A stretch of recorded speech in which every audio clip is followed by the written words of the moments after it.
who represents the final cycle in creation, preservation, and destruction.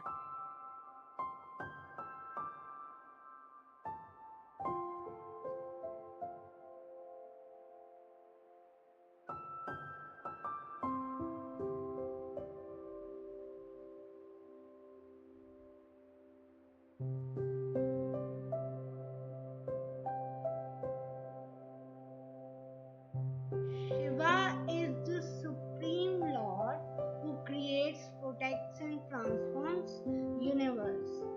So he is one of the three trinities, त्रिमूर्ति में से एक है ये भी यूनिवर्स को क्रिएट करते हैं, उसे प्रोटेक्ट करते हैं और उसे ट्रांसफॉर्म मतलब बदलाव अगर लाना हो उसमें ला सकते हैं यूनिवर्स में.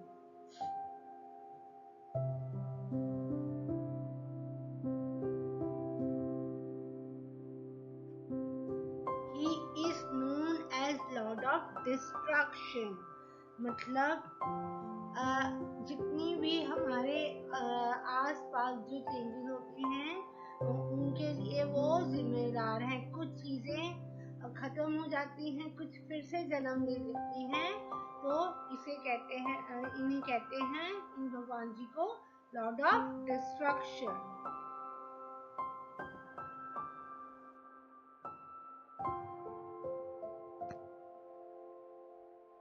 So, Lord Shiva is obtained by Brahmaji's head in the form of Rudra.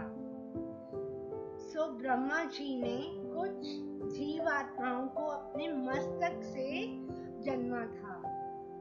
In the form of a cell, like जीवात्माओं में एंगर और फ्रस्ट्रेशन का जो एलिमेंट है वो डालने के लिए ब्रह्मा जी ने अपने मस्तक से एक डार्क पर्पल कलर्ड चाइल्ड को, कुछ डार्क पर्पल कलर्ड चाइल्ड को पैदा किया था. तो जब वो पैदा हुए थे तो वो रो रहे थे, तो उन्होंने उन्हें बोला माँ रुद्र, मतलब डोंट क्राई. इसलिए उन्हें शिव जी को रुद्र का रूप मिल गया और इस तरह से उन्होंने 11 रुद्रों को अपने मस्तक से फॉर्म किया था. It's a form of, these all are the forms are in the forms of symbol. ठीक है, तो उनका जन्म करने का यही एक था ताकि वो ब्रह्मा जी को क्रिएशन में हेल्प कर सकें, जो कि प्रोक्रिएशन नहीं हो रही थी. इसीलिए ब्रह्मा आगे यूनिवर्स को क्रिएट करने के लिए उन्होंने इन रुद्रों को जन्म दिया था. और ये बिल्कुल साइंस के मायोसिस जो है उसको सिंबलाइज करता है.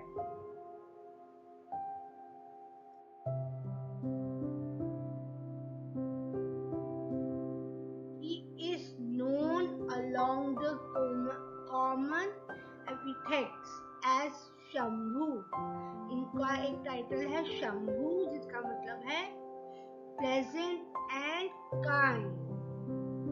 बेनिगन, मतलब ये शंभू मतलब प्लेजेंट हैं और बहुत ही काइंड हैं, दयालु हैं.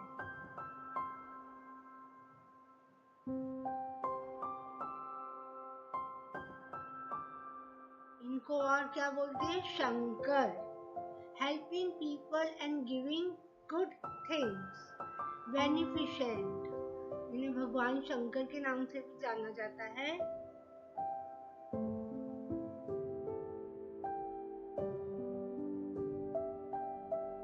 और इन्हें महादेव के नाम से भी जाना जाता है, मतलब great God.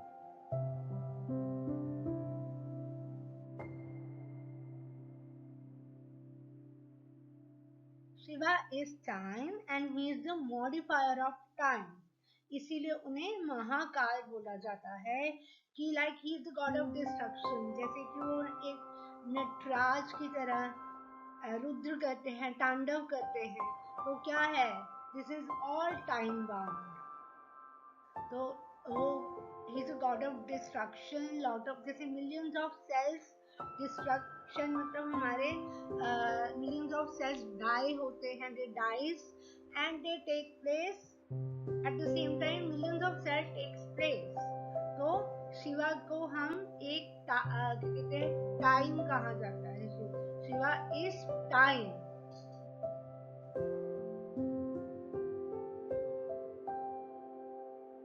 Shiva is usually depicted as, उन्हें कैसे कैसे संबोधित किया जाता है, white from the ashes of corpse that are smeared on his body symbolizes that every living organism is mortal, that is he has to die one day। भस्मागराया, इन्हें हम भस्मागराया भी बोलते हैं भगवान शिवा को, क्योंकि हर समय ये अपनी बॉडी पे राख, डेड बॉडीज की राख लगा के रहते हैं, ताकि दिस इज अ सिंबल कि हाँ ये दुनिया नश्वर है और सबको एक दिन यहाँ से जाना है।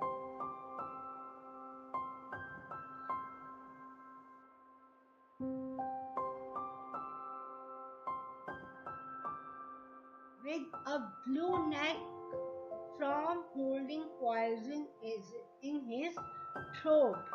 नीलकंठ हम इसलिए भगवान को बोलते हैं क्योंकि उन्होंने अपने थ्रोट पे विष को होल्ड करके रखा हुआ है। जब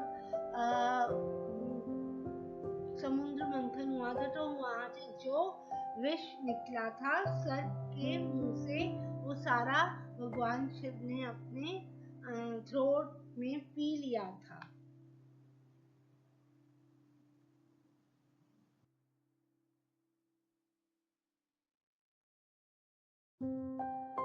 He wears a crescent moon and the Ganga river on decoration as decoration in his hair।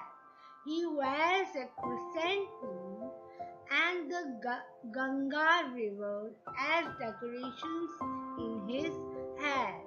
तो उनके जटाओं में गंगा माँ विराजमान है और वो अपने सिर पे आधा क्रिसेंट, आधे से भी कम वन मून को अपने सिर पे धारण करके रखते हैं।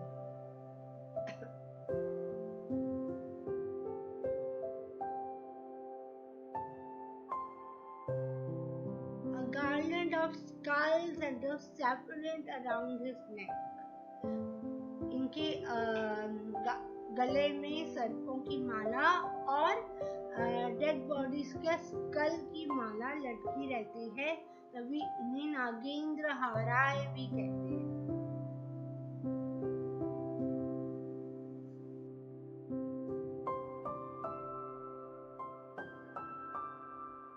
He has 3 eyes and according to different myths either 2 or 4 hands।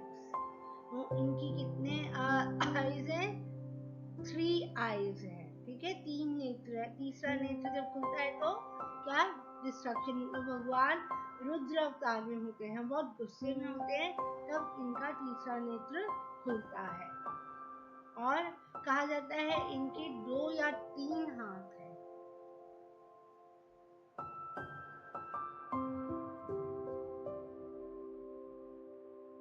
He is both the great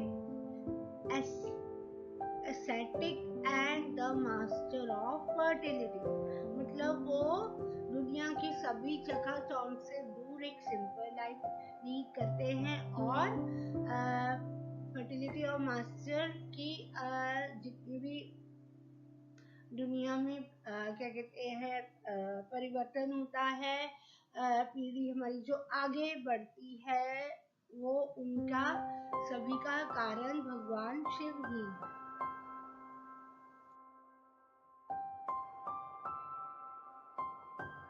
He is master of both the poison and medicine through ambivalent powers of the snake। मतलब भगवान शंकर जो हैं वो उनके पास बहुत सी तरह की powers है, जिसमें से उनके पास एक पॉइजन और मेडिसिन की पावर्स है,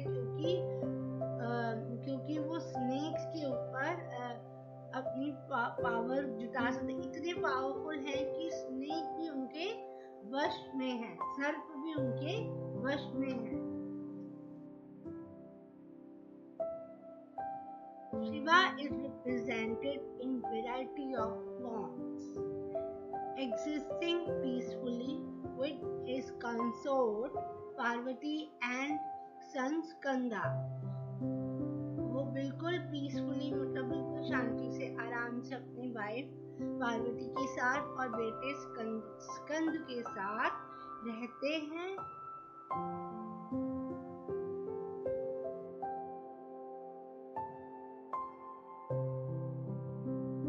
As a cosmic dancer, Nataraj की तरह वो डांस भी करते हैं, है ना।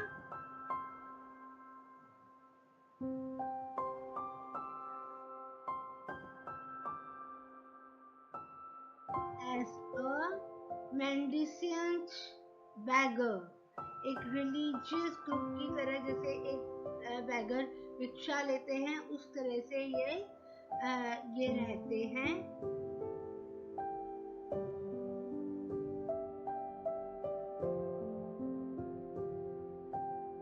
As a naked aesthetic, एक सिंपल लाइफ लीड करते हुए बिल्कुल सिंपल और साधारण रूप में वो रहते हैं।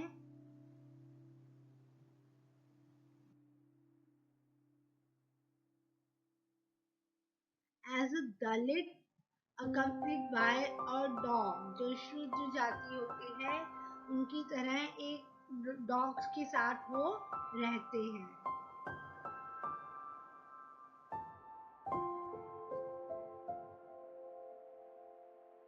As a yogi, एक तपस्वी के रूप में वो रहते हैं।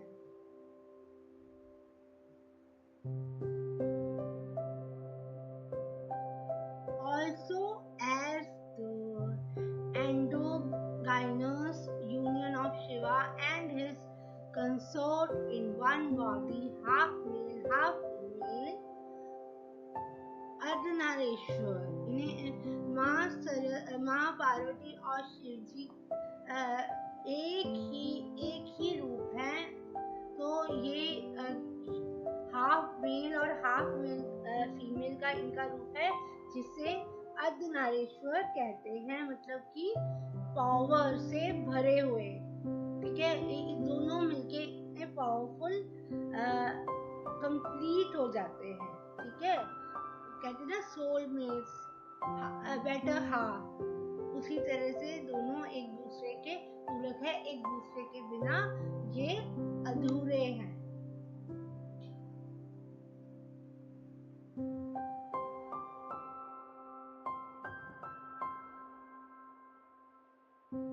ओम नमः शिवाय, ये उनका मंत्र है। ओम नमः शिवाय, इसका मतलब है it is an adoration to the Lord and can simply mean I bow to Shiva, I bow to inner self। मतलब ये लॉर्ड भगवान के प्रति श्रद्धा है कि उन्हें नमन, हम अपना सिर झुका के उनको प्रणाम करते हैं। इसका मतलब है भगवान शिव को प्रणाम करना, और भगवान शिव मतलब हमारे इनर सेल्फ, हमारे खुद को हम ये ओम नमः शिवाय ऐसा पावरफुल मंत्र है कि हम इससे अपने इनर सेल्फ की शुद्धि कर सकते हैं। मेडिटेशन के लिए सबसे ज्यादा जरूरी मंत्र होता है। जब भी मेडिटेशन का नाम आता है तो लॉर्ड शिवा का ही नाम आता है, क्योंकि ये पूरे टाइम लॉर्ड शिवा समाधि लगाकर बैठे रहते थे, इसलिए मेडिटेशन को लॉर्ड शिवा के साथ जोड़ा जाता है।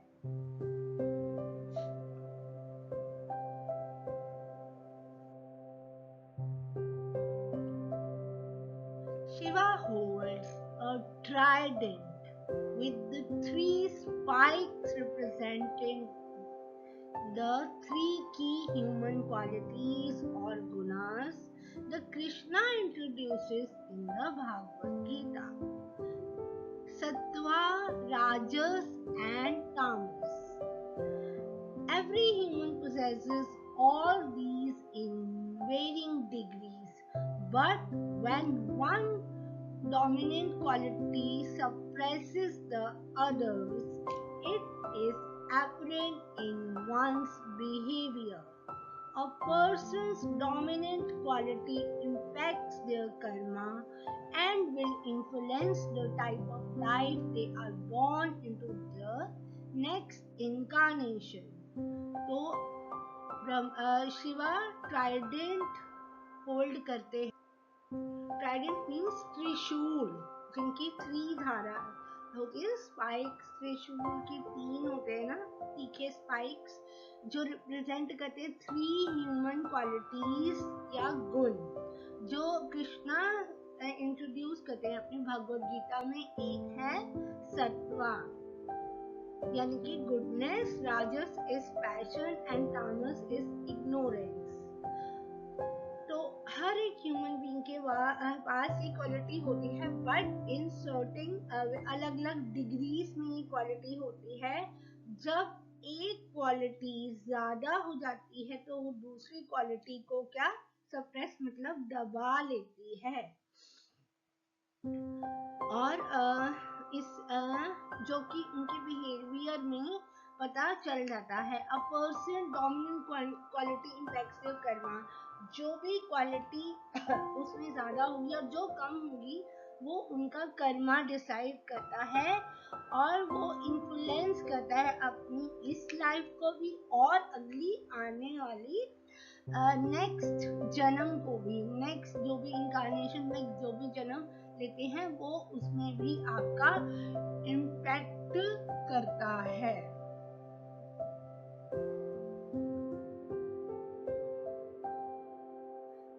Shiva may seem menacing at first impression because destruction is an uncomfortable concept, but while Shiva's role is to destroy, this is for the purpose of constructive transformation.